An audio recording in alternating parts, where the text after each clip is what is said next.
तिमीको love story सुनाउन ल ए बाउ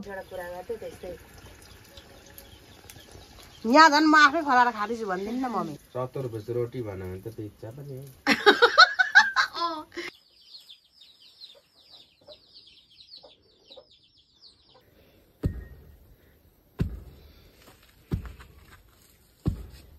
मैले यो बारीहरू राम्रो गर म हुँदाखेरि कस्तो थियो भनेर भनेको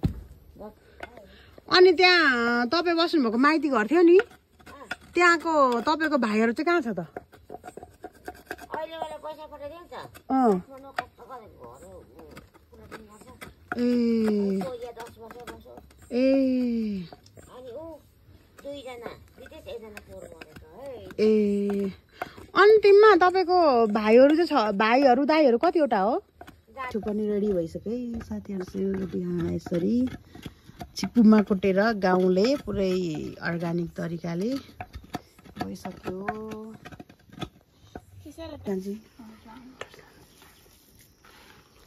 बोतलमा राख्छ नि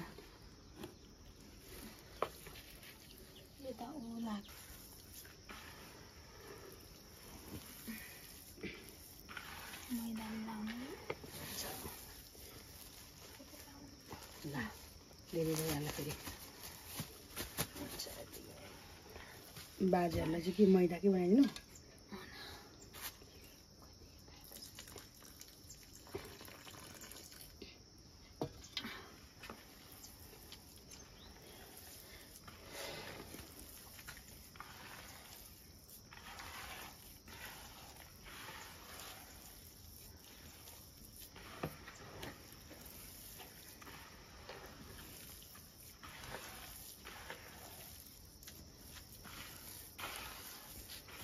बाजेले खाजा पनि बनाउनु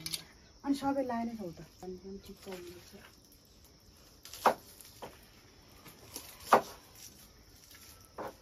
घाँस चाहिँ ल्याइहालेपछि चिल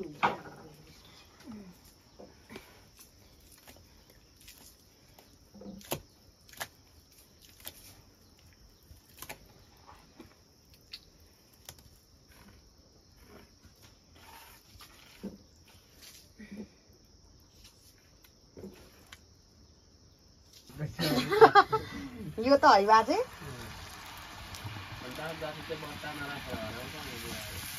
त्यही त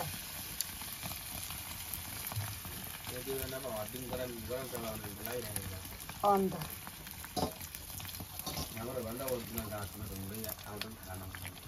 ढुङ्गे आए पनि गड्याङडुङ चबाउने नि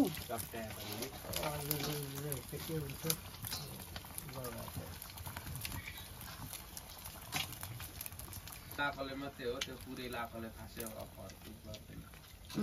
एउटा दुईटा लाख छ भने चाहिँ लुस्नु हुँदैन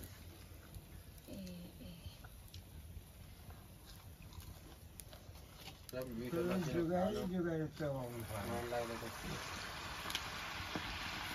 तपाईँहरूले त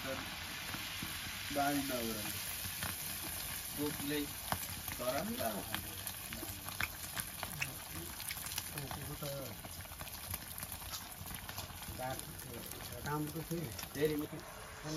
अब पोलिसकेको बात धेरै थिएन अब आधाभन्दा बढी त पोलिसकेको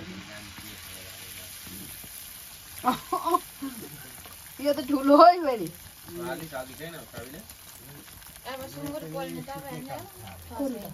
पर ऊ किन छ अलि चाहिँ अहिले जान्छ फेरि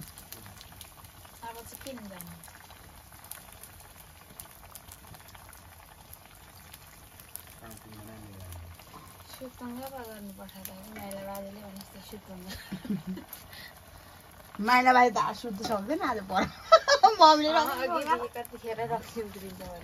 माइला बाई चाहिँ आज पर सुत्नु सक्नुहुन्न तपाईँ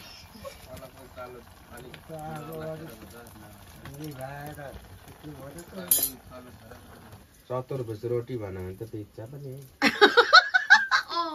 कस्तो खालको चाहिँ रोटी रहेछ चतुर्भुज भनेर होइन आकार बनाउने होइन अर्कै